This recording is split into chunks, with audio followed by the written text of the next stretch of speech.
ದರ್ಶನ್ ಜಾಮೀನು ರದ್ದು ತೀರ್ಪು ಕಾಯ್ದಿರಿಸಿದ ಸುಪ್ರೀಂ. ಕರ್ನಾಟಕ ಹೈಕೋರ್ಟ್ ಆದೇಶದ ವಿರುದ್ಧ ತೀವ್ರ ಬೇಸರ.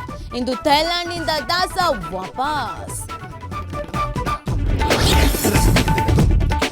ಚಿನ್ನಸ್ವಾಮಿ ಸ್ಟೇಡಿಯಂ ಬಳಿ ಕಾಲ್ ತುಳಿತ ಪ್ರಕರಣ ಜಸ್ಟಿಸ್ ಕುನ್ನಾ ವರದಿ ಒಪ್ಪಿಕೊಂಡ ಕ್ಯಾಬಿನೆಟ್. ಆರ್ಸಿಬಿ ಡಿಎನ್ಎ ಕೆಎಸ್ಸಿಎ ವಿರುದ್ಧ ಕ್ರಮಕ್ಕೆ ಒಪ್ಪಿಗೆ. ಜಗತ್ತಿನ ಮತ್ತೆರಡು ದೇಶಗಳ ನಡುವೆ ಕಾಳಗ. ಕಾಂಬೋಡಿಯಾ ಥೈಲ್ಯಾಂಡ್ ನಡುವೆ ವಾರಿತ ಸಿರಿಯಾದ ಮದ್ದು ಗುಂಡುಗಳ ಜಪೋ ಸ್ಫೋಟ.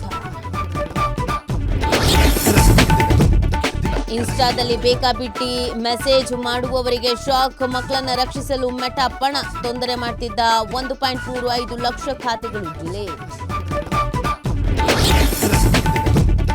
ಉತ್ತರ ಪ್ರದೇಶದ ರಾಂಪುರದಲ್ಲಿ ಪಾಪಿ ತಂದೆಯ ಕ್ರೌರ್ಯ. 8 ತಿಂಗಳ ಮಗುವನ್ನ ತಲೆ ಕೆಳಗಾಗಿಸಿ ಓಡಾಡಿದ ಅಪ್ಪ. ವರದಕ್ಷಿಣೆಗಾಗಿ ಪತ್ನಿ ಜೊತೆ ಜಗಳವಾಡಿ ಕೃತ್ಯ.